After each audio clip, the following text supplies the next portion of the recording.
أهلا بكم في قناة أبو منجل هنا، حيث تلتقي الحكايات الغريبة بالواقع.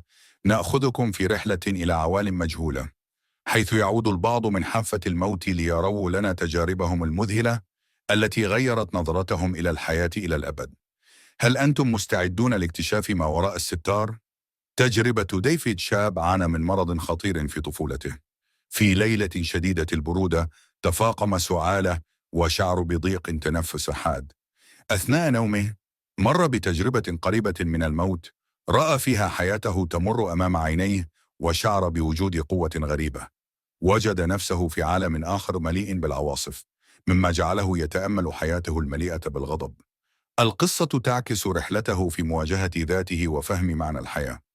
ديفيد الذي وصل إلى حافة الموت والحياة في سن 12 بسبب ذات الرئة يقول: في شتاء عام 1994 كنت أعيش في شمال كاليفورنيا، وكان الجو باردا جدا. في ليلة من الليالي بعد أن عدت من التزلج لم أجد أحدا في البيت. لم أكن أعرف السبب، لكنني كنت أعاني من سعال شديد لأيام عديدة. كنت شابا غاضبا جدا. كنت غاضبا من الله لأنه خلقني مثليا، وحملت هذا الشعور السلبي معي إلى حد كبير. لكنني الآن أرى أنني لم يجب أن أكون غاضبا بهذا الشكل أبدا. في تلك الليلة ازداد سعالي سوءا، وأتذكر أنني كنت أعاني من ضيق نفس شديد. بصعوبة استطعت أن أجر نفسي إلى غرفتي واستلقيت على سريري، وأخيرا غلبني النوم. لكنني استيقظت فجأة في منتصف الليل من ألم شديد في صدري، كأن أحدا طعن قلبي بخنجر.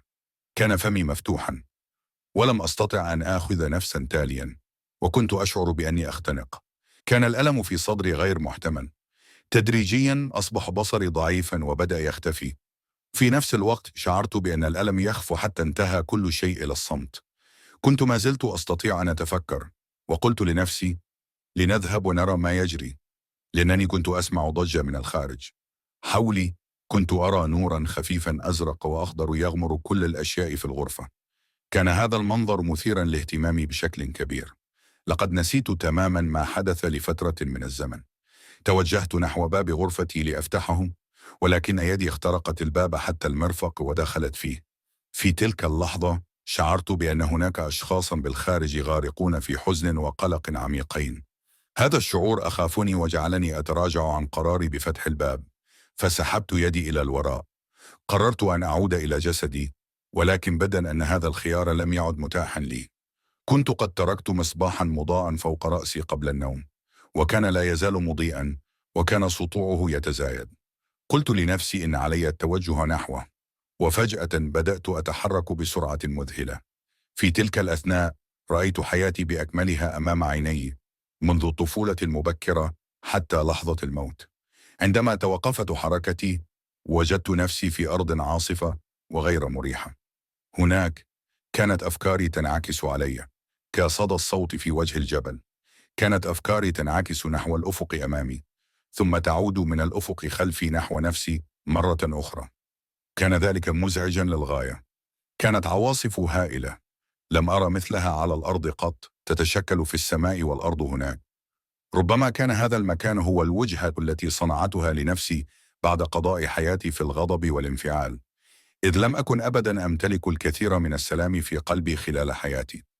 كانت هناك فوهات براكين متعددة بأحجام مختلفة حول المكان، تنفث أحيانا بخارا ودخانا من كل منها، وأحيانا كانت أرواح ضائعة تقذف من فوهات البراكين مع البخار والدخان.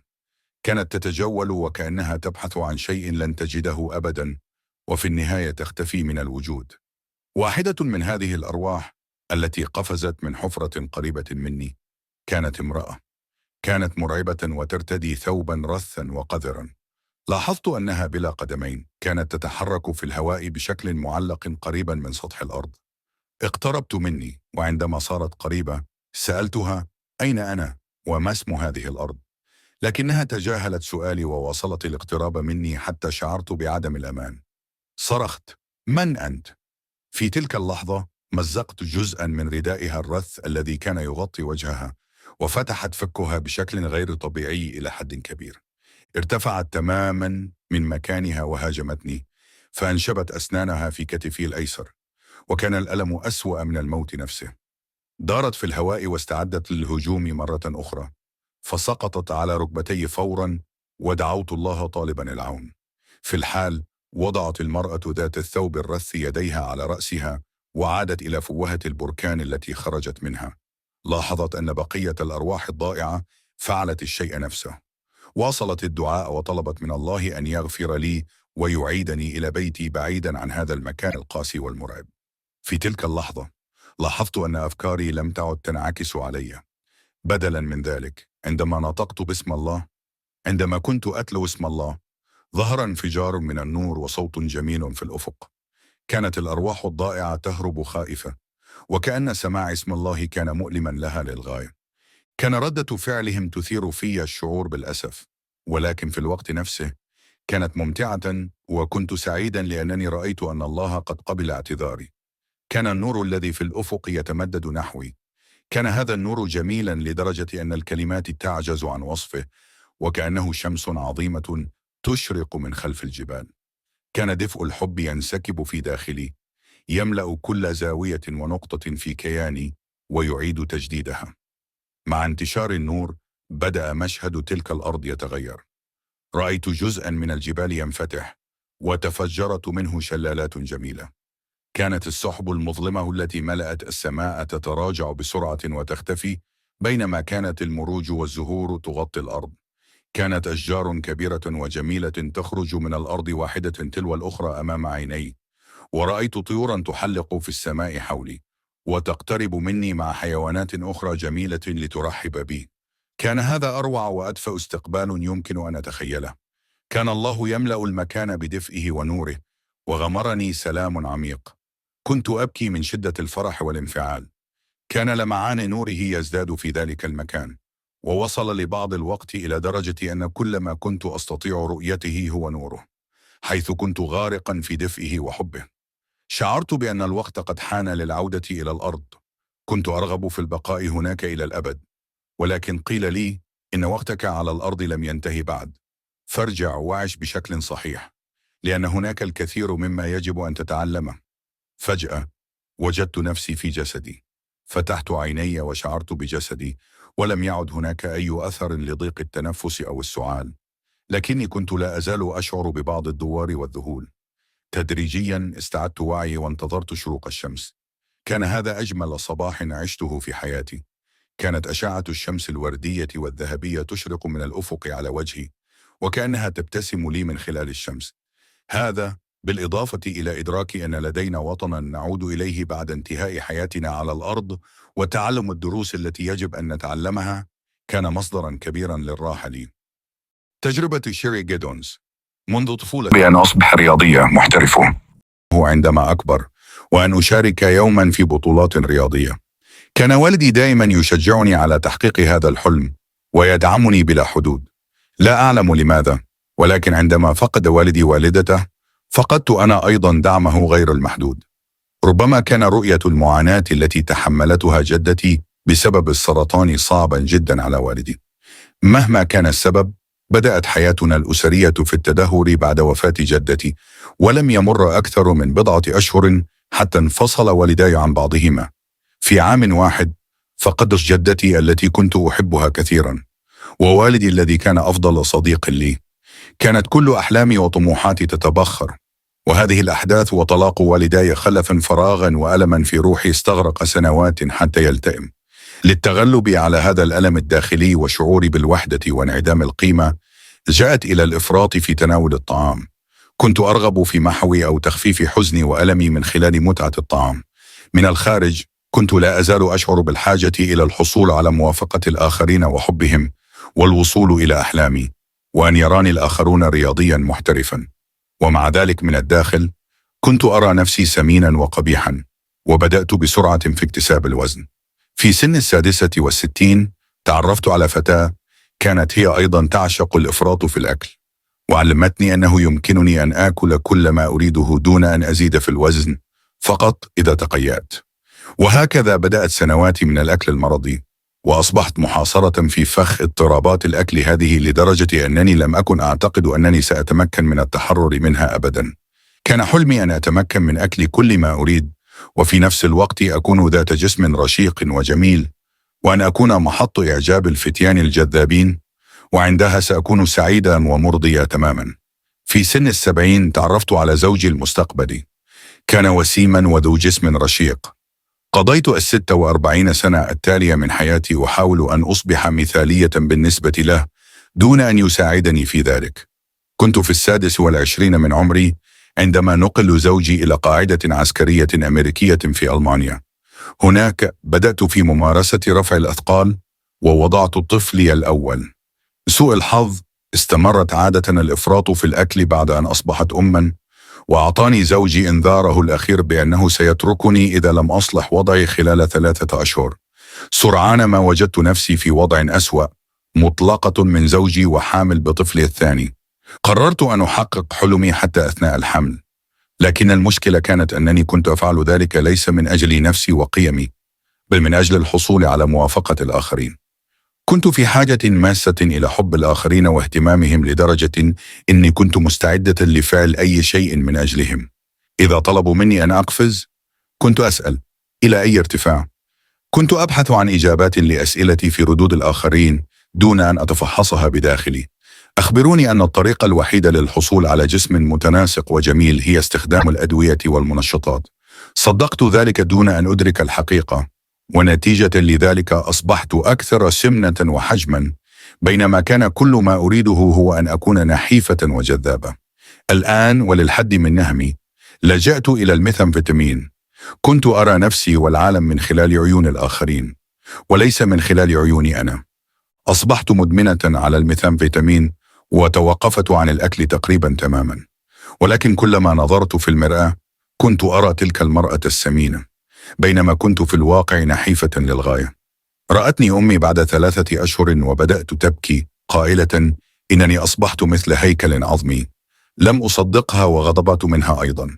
في النهاية انتقلت إلى مدينة السوغاس لأعيش فيها، وتمكنت من العثور على عمل بسيط كعارضة أزياء، لكنني سرعان ما فقدته أيضا. من الداخل كنت أشعر بالفراغ التام والوحدة، وحماسي للحياة تحول إلى ظلام عميق شعرت أني لن أتمكن أبدا من التخلص منه. لم يكن أطفالي قادرين على فهم ما يحدث لي. أصبحت أصغر الأشياء في الحياة تفوق طاقتي. كنت أتمنى الموت دائما. ما معنى هذا العالم؟ لماذا نحن هنا؟ هل هناك سعادة حقيقية؟ كنت أكره الحياة وأظن أن الناس جميعا يكيدون لبعضهم البعض. هذه كانت الحوارات الدائمة داخل رأسي. وصلت إلى مرحلة لم أعد أستطيع فيها تحمل أي شخص، حتى صوت ابنتي نفسها، ونادرا ما كنت أخرج من المنزل. كانت نوافذ المنزل مغلقة دائما وستائرها مسدودة، ولم أعد أمتلك أي رغبة في العيش. تدريجيا بدأت أحداث غريبة تتحدث لي. كلما خرجت من المنزل لأشياء ضرورية، سواء إلى السوبر ماركت أو محطة الوقود أو البنك أو أي مكان آخر، كان في شخص أو أشخاص يأتون إلي ويقولون إن الله أخبرهم أن يتحدثوا معي. تكرر هذا الأمر لدرجة أنني اعتقدت أنني ربما أصبت بالجنون، ونتيجة لذلك كنت أتمنى أكثر من أي وقت مضى أن يأخذ الله روحي.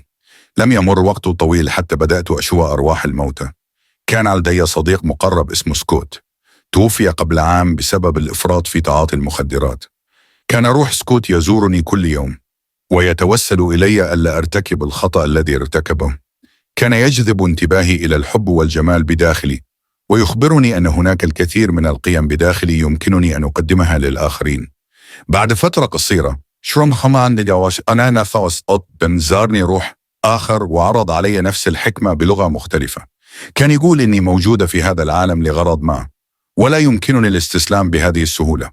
كان يقول إنه كان كائنا قويا ومؤثرا في العالم، ولكنه أيضا سقط ضحية لأفكاره المدمرة. هذا الروح كان روح مارلين مونرو الممثلة الشهيرة. كانت مارلين مونرو نجمة هوليوود الجميلة التي انتحرت في عام 2062 عن عمر يناهز 36 عاما في ذروة شهرتها وثروتها.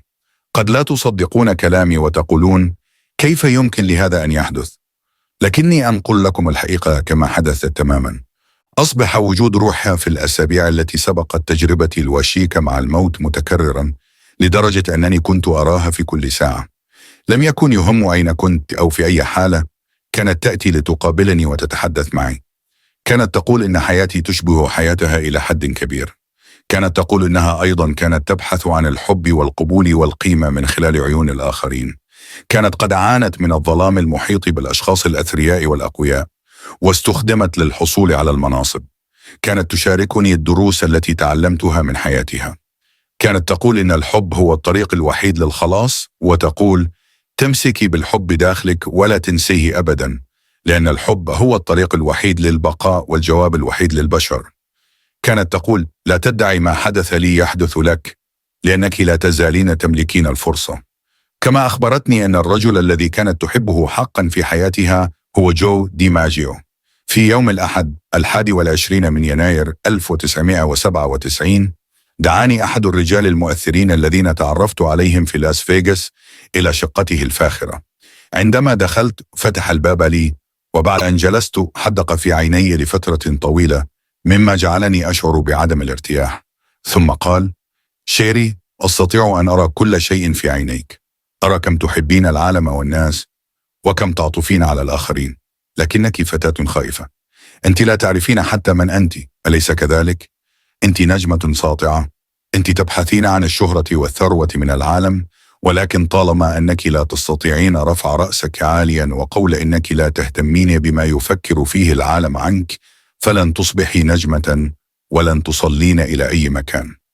كنت أنظر في عين هذا الرجل، لكنني شعرت وكأنني أنظر في عيون الله.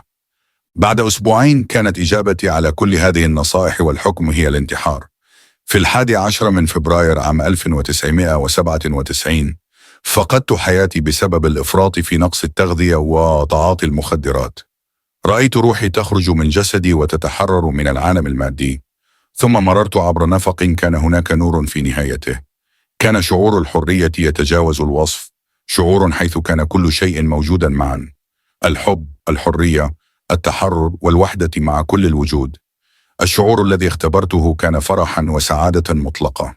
في النور لم يكن هناك أي أثر للطاقات السلبية في هذا العالم. فجأة وجدت نفسي في حضور أرواح قوية جدا وطيبة للغاية. لقد منحوني السلام وكانوا يستعدونني لمكان ينتظرني. فهمت أن مجموعة من تلك الأرواح كانت معي في الحياة الدنيا لمساعدتي في مهمتي. كان حبهم كاملا وشاملا. عندها بدأ صوت الله يتحدث إلى عقلي من خلال أقوى طاقة وحب. قيل لي إن هناك الكثير من الأعمال التي لا يزال يتعين علي القيام بها على الأرض، وكنت مخيرا بين تدمير نفسي أو إكمال مهمتي على الأرض. في تلك اللحظة عرضت علي حياتي وكل ما شعرت به واختبرته. ليست الحطب والنار هي التي تحرقنا، بل حكمنا على أنفسنا. ستختبر مرة أخرى كل الخيارات، الحب، العداوات وما إلى ذلك. وفي الحالات التي أذيتم فيها شخصا ما، ستشعرون بكل مشاعره من خلال عينيه.